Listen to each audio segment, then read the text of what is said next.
Madoka chere mabuja kanaka tauya nadzo dzanyasi zuwa chi 13 mumwedzi uno wakakunguru nyasi dande mutande rabheuriwa mhanduwe Thomas Mapfumo agobvuma mari yachivhayo haha milioni ribodzi mhanduwe rachivhayo ari bvuma kwaindiri kuuya ndakubenhuka kuti ndiuye koimba pamuchato waJapureza pokare nokuimbira chivhayo bhavhadhe yake zvaagoti achada kuitiwa kuzoti ndozvebasa izvi kuziva kuti ndozvebasa eokamu matengesa tiri kuzviziva mhandu chindojai mari yenyu makanyarara regai tione kuti zvinoenda nekupi apawo zvanga zvaitika ipapa kupera kwesondo kuno Zenzele Ndebele anga aitawo pokare mumwe wanhu wagopuwa motika nohurumende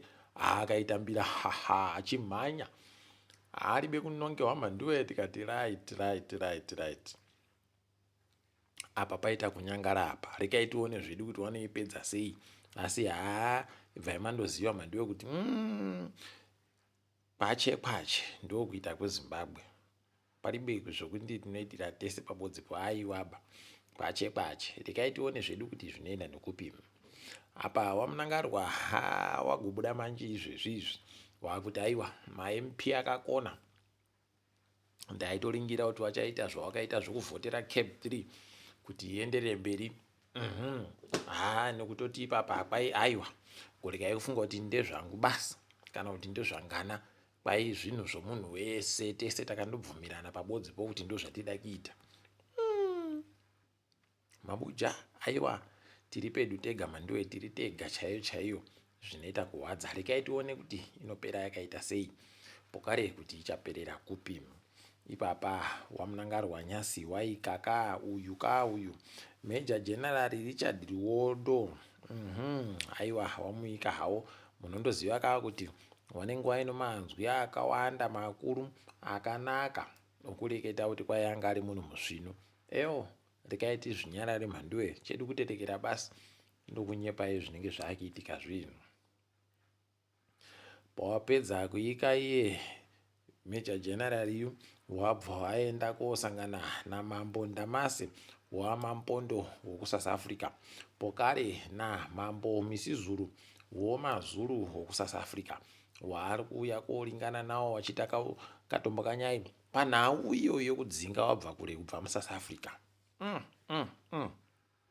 regai tigomupa kuti zvinenge zvireketeka sei zvitekaira sei zviperera papi asi kureketa kwaita iwo ana Misizuluwo kuri kuratidza pachena kutoti waribe uzviterekera zvekureketiwazvo waribe wari kundoramba wachindoti aiwa vanhu venyu ngawarekeka kundouya munyika medu waribe matsamba iwe pakanyangaritsa regai tione zvedu kuti inenge ichikuoneka chere nyaya yacho kana kuti inenge ichiperera papi ticharamba takaringa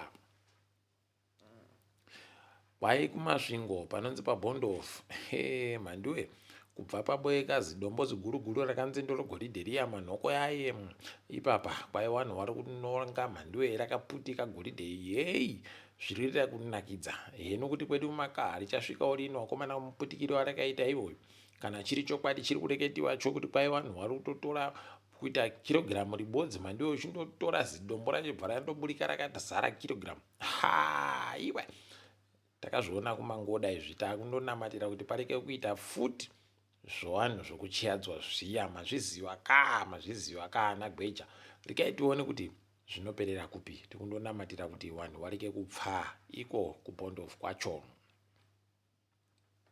hurumende yeZimbabwe yagototi kwaigo Ian Khama kuzviwanza ari kuramba achindoreketa pwito kwai aigorekai mutetekera zvaari kureketa zvekuti kwai hurumende yeZimbabwe ida kutomuuraya nokudii tiribe basa naye kwai dai taida kumuuraya takasomuuraya kudhara ehoi regai timire tichiona kuti zvinoperera kupi apa gweta rachatunga kuSouth Africa ragoti migorekai kutetekera zvekureketiwa padande mutande kuti kwai chatunga arimo muSouth Africa aiwa kwai aribe kubenhuka muSouth Africa regai tione koka zvinhu zvacho vanhu vanenge vari kuti takamuboya takamuona akatora mapikicha chinondoita kuti zvipere izvo zvokuburika chatunga wacho ari kuZimbabwe muchiburika kuti aiwa ndiri pano ini ndiri kuZimbabwe, siyanai neni. Kam rekai tione kuti zvichaitika chere kana kuti wanenge wakutomirira kuti atanda abenhuka heno tinenge tichinyepana. Sangano rovashandi ZCTU manyongori ega ega mandiwe wari kuwira ukuru ikweyo. Kureketa kuno wagotobudisa wakati agonzi mabharani mukuru wawo hayo kwaya achiripo pabasa. Kureka yotetekera zveureketiwa kuti akamisiwa basa nokudidi. Kwaya kuribe zvakadando. Apawo uyu mambo Murinye kumasvingo kuku kunetsana kwachena Filimoni Mutangiri Oliverton Academy uya kuri kuramba uchenderera mberi.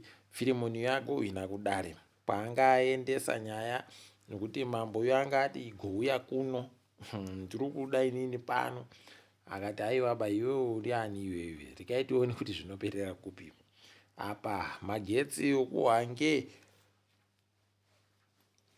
kwaiva vari kuburitsa mamirioni mawati churu chibodzi no53 kaukaribha 520 wakazvimirira ega nyasi wari kugaya magetsi 50 anoserewo mamirioni mawati pabodzipo.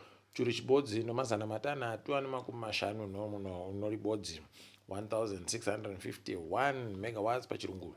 Rekai tigoona kuti zvinoperera papi.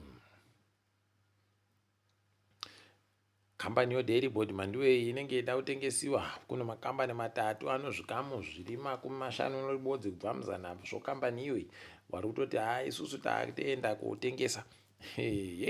Pakanyangara apa rekai tigoona kuti zvinoperera kupi. Dai kuringisika kwacho waribe ureketa kuti mbanya, asi kufunga kwedu Insco inokona iri ndiyo ida kutenga kambani yoDairy Board. Ikabudirira ipapo mandiwe ibva imaziva kuti pachiribe chimwe. Rekai tione zvedu kuti zvinenge zviperera kupi chaiko. Tinoramba takaringa tichindonyepana. Izvezvi kureketa kuno womutambo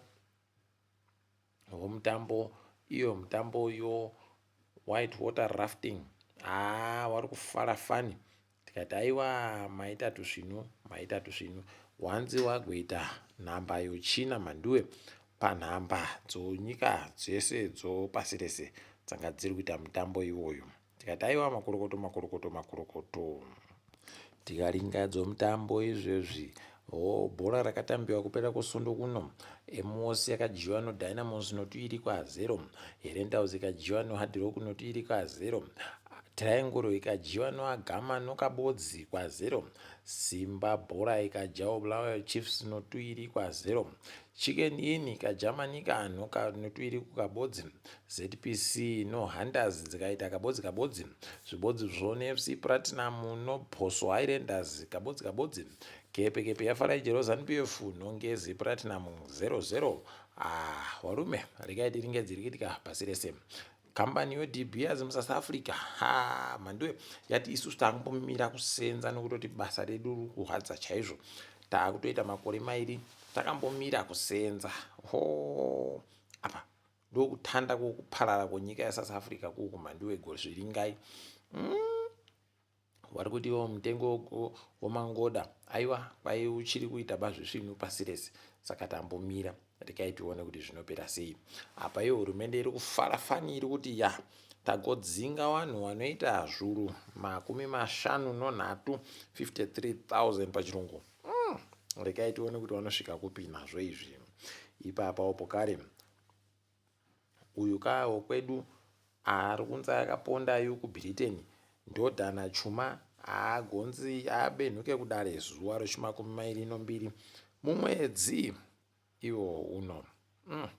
Apa izvezvi hurumende waguta aiwa tiri kumbomuchaja nonyaya yokuti ari kunzi anga akabatiwa nopfuti isiri pamutemo. Warume kana iko kuita kwacho mandiwe uri kutiza zvimwe ukoromora zvimwe. Heno rekai tirambe takaringa zvedu kuti zvinoperera kupi. Apa izvezvi kwai kuno mukadzi wokuSouth Africa anga ari mumwe wanhu wari kuda kuenda kuMalawi mandiwe. Kuno anga ada kuenda maHarawi zvokukwira bhasi. Kwai ada kuteera murume wache kana kuti mukomana wache ikweyo. Tikati manga mazvinatsa kuti muda kuenda. rudo rwakanaka chienda izvi zvinhu zvakanaka. Regai tigoona peno achazobvumiwa pamberi papa. Apawo kwai kuno imwe kanzuru yoNigeria mhanduwe inge isiri pamutemo isingabvumiwe, yakatosvika pakupuwa mari chaiyo nohurumende yese, kwauzotanikiwa pachena nevanhu. Zvokuti izvi zviri kuNigeria kuri kupisa, wari kunetseka kuti chii chakamboitika. Regai tirambe takaona. Apa America kwai izvezvi yakutotanda kureketawo kana noZimbabwe kuti tikutsvaka lithium mhanduwe, kwai tikuda inoita iyo yamunenge mapepeta iyo tikiidawo. Kwai tino mamiliyoni 300 chaiwo atoda kutenga nawo matani 13. Regai tione kuti zvinopera sei, vanozviita chere kana kuti hwii. Apa munhau yebhora kwai no FIFA taakutofunga ipapa kuti World Cup ichateera igoitiwe nenyika dzinosvika kana 60 no enough 64 pachirungu. Regai tigoona kuti vanozviita sei, tinoramba takalinga. Onawo ana Zimbabwe vachitadza kuenda pane patadza. Zvinoita kunyadzisa, asi regai tione kuti zvinoperera kupi. Nokuti kwanyasi aiwa tagumira pano mabuja ndino wenyu mhanduwe onau.